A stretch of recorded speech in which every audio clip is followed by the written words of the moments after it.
Gumugulong na ang reklamo kaugnay ng pagkalapnos ng balat ng isang batang pasyente sa isang pribadong ospital sa Quezon City. Yan ay matapos siyang mabanlian ng tubig mula sa sumabog na hot compress. Nakatutok si Rafi Tima.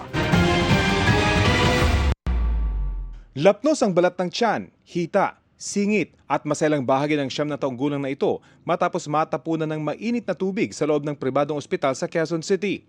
Na-confine sa ospital ang bata dahil sa dengue nitong Enero.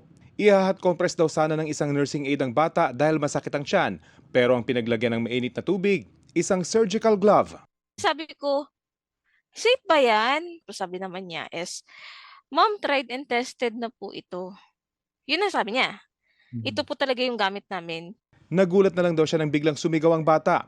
Sumabog na pala ang surgical glove at ang mainit na tubig tumapon sa bata.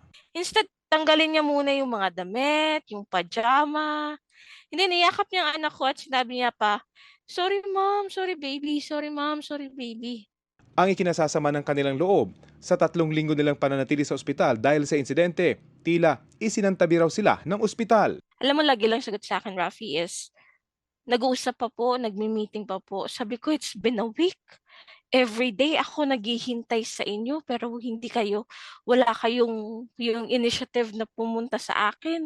Bagamat hindi na pinabayaran sa kanila ang gasto sa ospital, pinapapirma raw sila ng quit claim bago makalabas. Wala daw kaming habol, anything, sa kanila paglabas namin.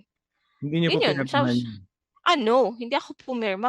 Kahapon, sinampahan na ng NBI ng reklamong gross negligence resulting to serious physical injury ang presidente ng ospital. Para ma-explain din nila kung mayroon ba talagang kapabayaan dun sa side nila, hindi lang yung side nung complainant ang makuha namin. Pero despite na binigyan namin sila ng chance, ayaw pa rin nila mag-cooperate.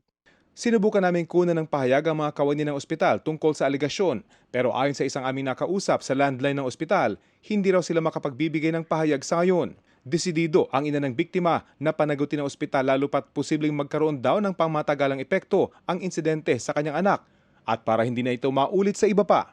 Para sa GMA Integrated News, Rafi Tima, Nakatutok, 24 Oras.